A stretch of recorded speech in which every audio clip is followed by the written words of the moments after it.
నమస్తే తెలుగు న్యూస్కి స్వాగతం. తమిళనాడులో పరిణామాలు వేగంగా మారిపోతున్నాయి.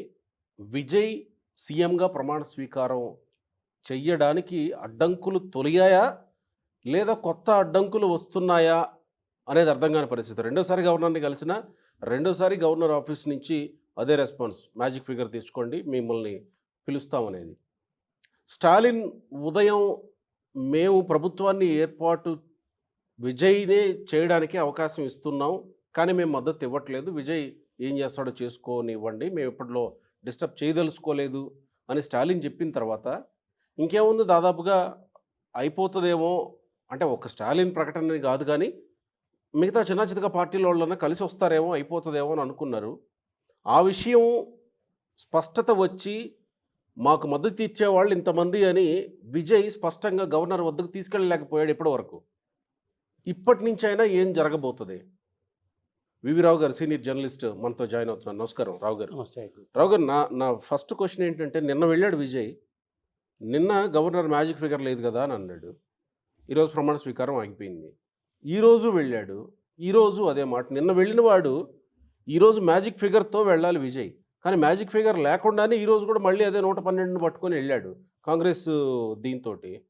ఎందుకు ఇలా వెళ్ళినట్టు విజయ్? ఇంకొక పక్క విజయ్‌కి బయటి వర్గాల మద్దతు పెరుగుతా ఉంది. సినిమా ప్రముఖులు, రాజకీయ ప్రముఖులు, కాంగ్రెస్ సరే కాంగ్రెస్ అంటే ఎలాగో మేము వాళ్ళతో భాగస్వామ్యం అవుతున్నారు కాబట్టి ప్రకటిస్తారు. సినిమా ప్రముఖులంతా విజయ్‌కి మద్దతుగా నిలుస్తున్నారు. గవర్నర్‌ని తప్పుపడుతున్నారు. విజయ్ మెజారిటీ లేకుండా మళ్ళీ ఎందుకు వెళ్ళినట్టు అర్థం చేసుకోవాలి ఫస్ట్ క్వెషన్.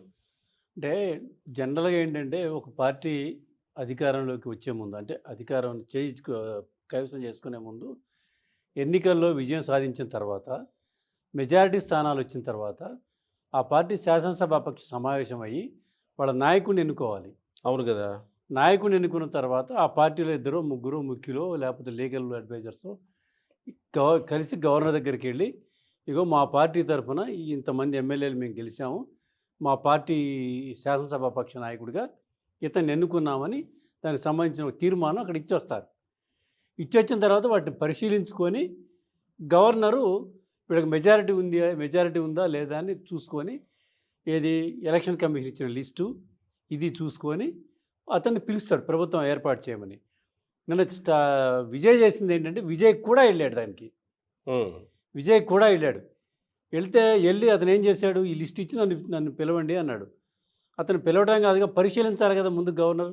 సంప్రదాయం ప్రకారం శాసనసభాపక్ష నేతగా ఎన్నుకుంటే ఈయనకి ఎంతమంది ఎమ్మెల్యేలు ఉన్నారు ఏంటి, నేను పరిశీలిస్తానని చెప్పి పంపించేశాడు.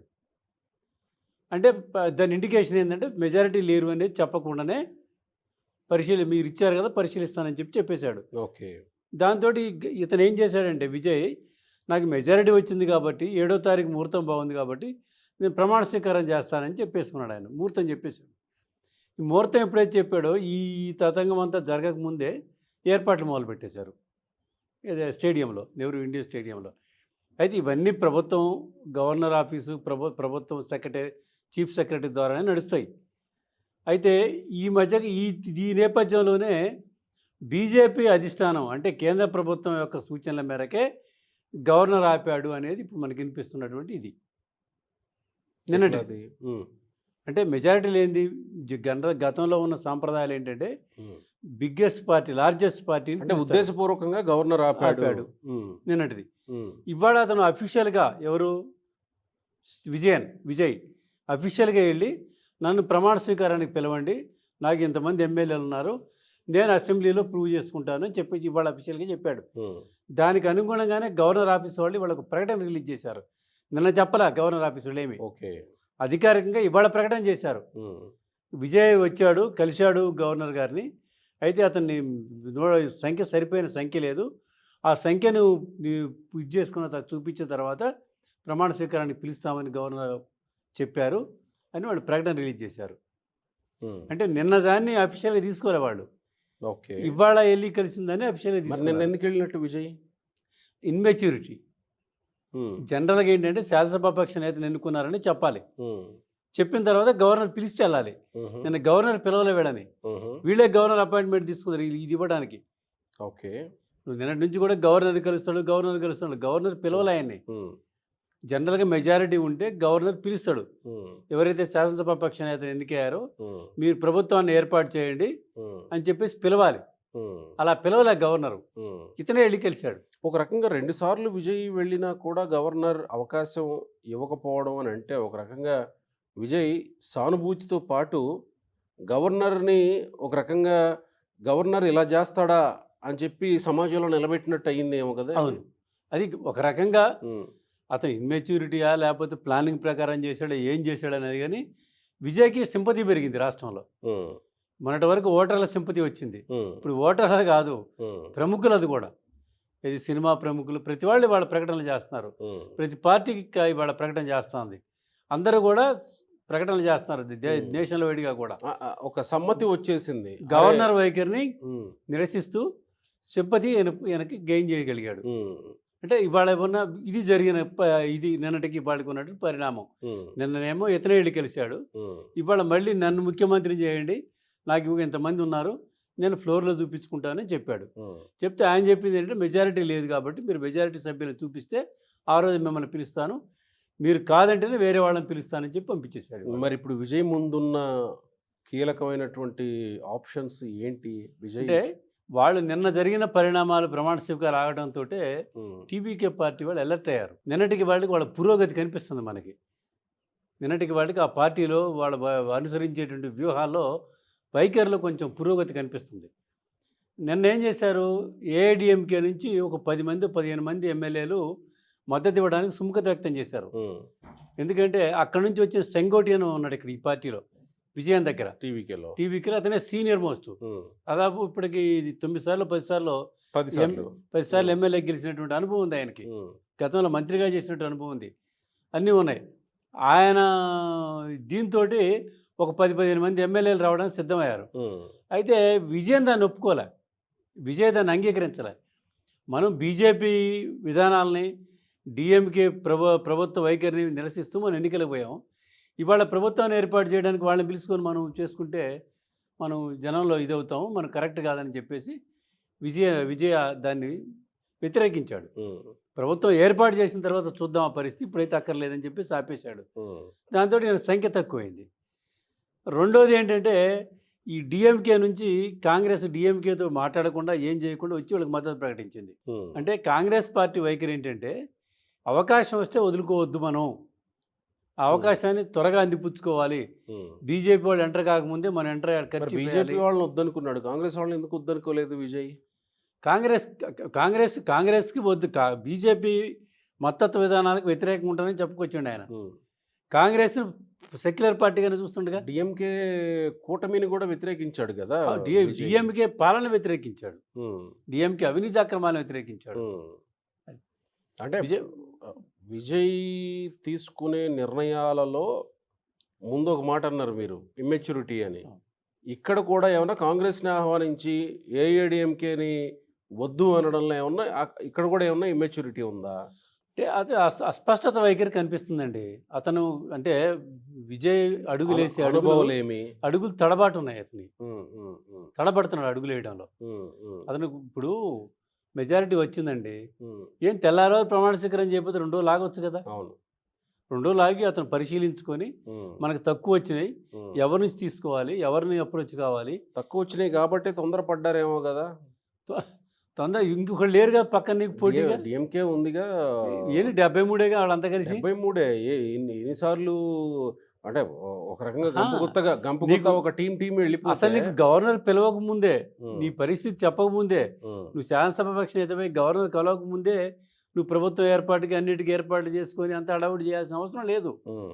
నువ్వు ఓపికగా, హ్మ్. శాంతంగా కూర్చొని హ్మ్. మనతో కలిసొచ్చే శక్తులు ఇవి. హ్మ్. నువ్వైనా తీసుకొని పోయి ఉంటే ఈ గందరగోళం ఉండేది కాదు. హ్మ్. ఈ ఇప్పుడు ఇవాళ ఇవాళ చేసుకున్నారు ఆ చర్యలన్నీ. హ్మ్. ఇవాళ చేసుకున్నారు ఎవరు? వీసీకే నాయక్ వాళ్ళ దగ్గర పోయి కలవడం, హుహు. లెఫ్ట్ పార్టీల దగ్గరికెళ్ళి కలవడం, హుహు. ఇవాళ చేశారు. లెఫ్ట్ వాళ్ళసలు నిన్న చెప్పాం గదా! మేమసలు చెప్పారు గదా! మేమెవరికీ డీఎంకేని వదిలి మేము మద్దతు రామని ఇవ్వమని. చెప్పారు. హ్మ్. అయితే ఇవాళ డీఎంకే తోటి మీటింగ్ జరిగింది వాళ్ళ పక్షాలది. ఓకే. డీఎంకే తోటి ఎన్నికలకు పోయినటువంటి సిపిఐ, సిపిఎం, హ్మ్. వీసీకే, ఐయూఎంఎల్ వీళ్ళంతా కలిసి మీటింగ్ పెట్టారు. మరి ఆ మీటింగ్‌లో ఏ నిర్ణయం తీసుకున్నారో ఏంటో గాని, మొత్తానికి విజయ్‌కి పాజిటివ్‌గా నిర్ణయాలు వచ్చినట్టు మనకు సమాచారం ఉంది. అంటే విజయ్‌కి మద్దతు మద్దతు ఇవ్వాలని ఇవ్వాలని. నిర్ణయించుకున్నారా? వీసీకే నుంచి ఇద్దరు, హ్మ్. సిపిఐ నుంచి ఇద్దరు, సిపిఎం నుంచి ఇద్దరు. మొత్తం 6 ఉన్నారు వాళ్ళు.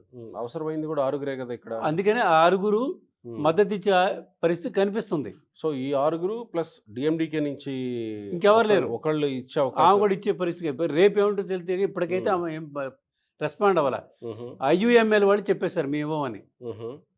మేము విజయ్‌తో పోము. హ్మ్. మేము అంటే ఎలాగే ఉంటాం మేము హ్మ్. అని చెప్పారు.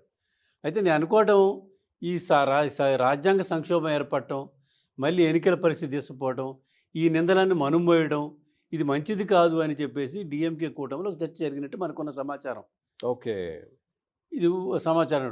అతను పరిపాలిస్తే మంచిగా పరిపాలిస్తే ఏ లేదు. లేకపోతే అతను 6 నెలలు అలాగే డీఎంకే చెప్పాడు హ్మ్. స్టాలిన్ ఉదయాన్నే. స్టాలిన్. హ్మ్. 6 నెలల పాటు మేము అతన్ని ఏమనం. హ్మ్. అతని ప్రభుత్వం ఏర్పాటులో జోక్యం చేసుకోం, హ్మ్. అడ్డగించం మేము. హ్మ్. అతన్ని ప్రోత్సహించం, నిలువరించం. హ్మ్. అతని వైఖరి ఏదో అతను అవలంబిస్తాడు, ప్రభుత్వం ఏర్పాటు చేసుకుంటాడు. 6 నెలల పాటు మేము ఆయన పరిపాలన పరిశీలిస్తాం. ఆ తర్వాతనే ఏదైనా మాట్లాడదాం. హ్మ్. ఇప్పుడే మాట్లాడమని చెప్పేశాడు. హ్మ్. అయితే సిపిఐ, సిపిఎం, వీసీకే ఆలోచన అంటే వీసీకే కమ్యూనిస్ట్ పార్టీ కాకపోయినప్పటికి కూడా వాళ్ళ వైఖరి, వాళ్ళ విధానాలు, ఆయన పద్ధతులన్నీ కూడా ఈ ఈ సెక్యులర్‌గానే ఉంటుంటాయి. అందుకని వాళ్ళు ఆ 3 పార్టీలు కలిసి డీఎంకేని లేదు మనం ఈ ప్రభుత్వాన్ని ఏర్పాటు చేయనిస్తే బాగుంటది. హ్మ్. లేకపోతే ఏఐడీఎంకే వాళ్ళు, లేకపోతే బీజేపీ వాళ్ళు ఇంకొకళ్ళు ఇన్వాల్వ్ అవుతారు మరి అనేది ఇప్పుడు ఒకవేళ ఆ బొటాబోటీతోటి చిన్న చిన్న పార్టీలతోటి ఏర్పాటు చేసిన 'దినదినగండం నూరేళ్ల ఆయుష్‌లు' అనే ఉంటదా? లేకపోతే అంటే నేను అనుకోవడం కమ్యూనిస్ట్ పార్టీలతో ఆ విధానం ఉండకపోవచ్చు. హ్మ్. ఇతనేమన్నా మళ్ళీ బీజేపీ వైపు వాళ్ళని మొగ్గితే కాంగ్రెస్, కమ్యూనిస్ట్ పార్టీలు అందరూ బయటకొచ్చేస్తారు. హ్మ్. అయితే ఇతను ఇంకోటేంటంటే ఇవాళ ప్రభుత్వం ఏర్పాటైతే ఇంకో 10, 15 మంది ఏఐడీఎంకే నుంచి వచ్చే పరిస్థితి ఉంది. అది తర్వాత. అదే హ్మ్. అంటే తర్వాత సంగతి ఇప్పుడు హ్మ్. మీరనేది హ్మ్. కూడా అదే హ్మ్. కదా! హ్మ్. అవును. తర్వాత అవును. దినదిన గండం అవును. అంటుంటే, హ్మ్. ఆ 15 మంది వాళ్ళు ఒక ట్రూప్‌గా ఏర్పడి హ్మ్. పోయి పాండిచ్చేరిలో గెస్ట్ హౌస్‌లో కూర్చున్నారు వాళ్ళు. హ్మ్. హ్మ్. అక్కడ ఒక ఫార్మ్ హౌస్‌లో ఉన్నారు వాళ్ళు. హ్మ్. వాళ్ళు రేపు వస్తారా ఏంటి అనేది తర్వాత. అంటే వాళ్ళు ఇప్పటికైతే టీవీకేకి మద్దతు ఇవ్వడానికి పూనుకున్నారా? సుముఖంగా ఉన్నారు. ఓకే. ఓకే. హ్మ్. అదే నిన్ననే సిద్ధమయ్యారు వాళ్ళు. హ్మ్. కాకపోతే వీళ్ళు సరిగ్గా రిసీవ్ చేసుకోలేదు. హ్మ్. ఎందుకో వీళ్ళు తాత్సారం చేశారు. దాన్ని అది హ్మ్. కరెక్ట్ కాదనుకున్నారో ఏటో ఆగిపోయిందన్న. అయితే ఇప్పటికైతే మనకున్న సమాచారం మేరకు విజయ్‌కి లైన్ క్లియర్ అయింది. ఓకే. ఏది ప్రమాణ ప్రమాణ స్వీకారానికి సంబంధించి. సిపిఐ, సిపిఎం, హ్మ్. వీసీకే వాళ్ళు రేపు నిర్ణయం అధికారికంగా ప్రకటిస్తారు. హుహు. వాళ్ళ స్టాలిన్‌తో మాట్లాడారు. హ్మ్. స్టాలిన్‌తో మాట్లాడిన తర్వాత పాజిటివ్ సిగ్నల్స్ ఇచ్చారు వాళ్ళు. హ్మ్. ఏది సిపిఐ, సిపిఎం, వీసీకే హ్మ్. పాజిటివ్ సిగ్నల్స్ ఇచ్చాయి. హ్మ్. అయితే రేపు మేము మా పార్టీ సమావేశం పెట్టుకొని దాంట్లో నిర్ణయం తీసుకొని చెప్తాం మీకని చెప్పారు వాళ్ళు. అంటే అఫీషియల్‌గా రేపు వాళ్ళు ప్రకటించే అవకాశాలు కనిపిస్తున్నాయి మనకి. హ్మ్. సో, ఈ వాళ్ళ నై 6 కాంగ్రెస్ 5, 11 ఈయన 107 మొత్తం హ్మ్. 118 అవుతుంది ఆ సంఖ్య. సో, ఈ రాత్రికి పరిణామాలేమన్నా మారతాయా అనంటే, పరిణామాలు మారినా గాని విజయ్‌కి పాజిటివ్‌గా రావడమే విజయ్‌కి మద్దతుగా ఇప్పుడు రావడమే పరిణామాలు కీలకమైన పరిణామం. ఇప్పుడు మీరనే పరిణామాలు ఏమన్నా ఉంటే హ్మ్. విజయ్ పార్టీ నుంచి పోతారనుకోవడానికి అవతల దగ్గర అవకాశం లేరు. లేదు గదా! హ్మ్. ఆ రేసు హ్మ్. దానికి దగ్గర లేరు. హ్మ్. అందుకని ఆ పరిస్థితి లేదు. హ్మ్. అందుకని విజయ్ రేపు అధికారికంగా కమ్యూనిస్ట్ పార్టీలు వీసీకే మేము విజయ్‌కి మద్దతు ఇస్తున్నాము అని గవర్నర్‌కి లెటర్‌లు పంపిస్తే వాళ్ళు ఓకే. దాన్ని బట్టి ప్రమాణ స్వీకారం తేదీ రేపు చెప్పే అవకాశాలుంటాయి సో, గవర్నర్. రేపే క్లారిటీ వచ్చే అవకాశం రేపు ఉందా క్లారిటీ అయితే? వస్తుంది. ఎందుకంటే వాళ్ళు చెప్పేసారు ఆ కమ్యూనిస్ట్ రైట్. పార్టీలు. హ్మ్. రేపు మా నిర్ణయాన్ని ప్రకటిస్తాము. హ్మ్. ఇవాళ డీఎంకే మీటింగ్‌లో మేము మాట్లాడుకున్నాము. హ్మ్. దాని మీద మా పార్టీలో చర్చించుకొని, హ్మ్. ఆ పార్టీలో మేము నిర్ణయం ప్రకటిస్తాము. హ్మ్. అంటే అది పాజిటివ్ సైన్ లాగుందది. రైట్. వి రైట్ సార్. విసి వి విజయ్‌కి పాజిటివ్ సైన్ లాగానే ఉంది. Right sir. అందుకని ప్రభుత్వం ఏర్పడేయటానికే హ్మ్. ఎక్కువ అవకాశాలు కనిపిస్తున్నాయి మనకి. Right sir. Thank you. Okay.